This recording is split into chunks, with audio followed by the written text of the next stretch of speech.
Klaus had once been feared, his name spoken in hushed tones across continents. As the leader of an international crime syndicate, he commanded power, loyalty, and respect. The Sons of Aryan had thrived under his rule, expanding their reach from city streets to entire countries, their influence creeping like a sickness through the veins of society.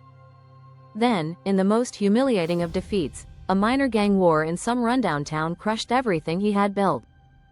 It wasn't supposed to happen that way. The Sons had fought tooth and nail against those desperate criminals, but the tides had turned when a traitor, Paul, had worked with the cops to bring them down. Paul, a member of a disbanded rival gang, had made it his life's mission to dismantle them.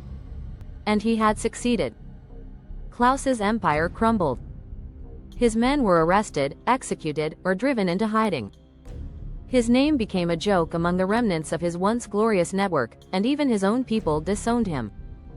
The Sons of Aryan still existed, but not under his rule. He had become a ghost, a relic of failure, cast out and dishonored. The years after were worse. The money dried up. His men vanished. His young wife, who had once adored him, abandoned him when the financial strain became too much. She took whatever she could, leaving behind only their daughter, Henna. But Henna stayed. Henna saw the pain that no one else did. She saw the way her father stopped laughing, how the weight of regret carved deeper lines into his face with each passing year. He never took his pain out on her. He never forced her into his world of crime, never made her suffer for his mistakes. But that was what hurt her most. He had shielded her from the monster he once was, and she hated it.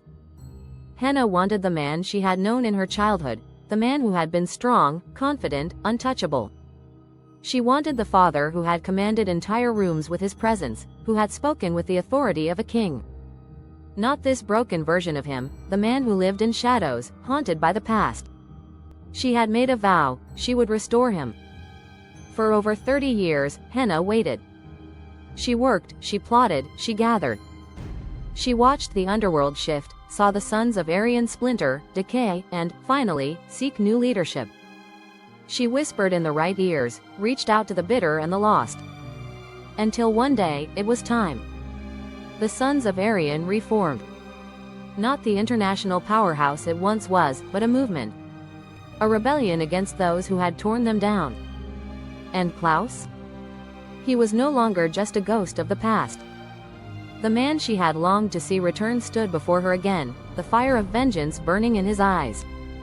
Their first target was a funeral. Paul was long dead, a rotting corpse in an unmarked grave, as he deserved.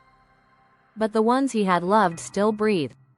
His so-called family, the people he had protected, those who had continued his so-called legacy, they would suffer in his place. The procession moved slowly, mourners dressed in black gathered in quiet reverence. Some were old faces, men and women who had once stood against the Sons of Aryan. Others were strangers, people whose only crime was loving the wrong man. None of them mattered. Henna stood beside her father as the gang stormed the funeral. The air filled with screams as guns were drawn, as people were shoved to the ground. The scent of flowers mixed with sweat and fear. The past had returned. And this was only the beginning.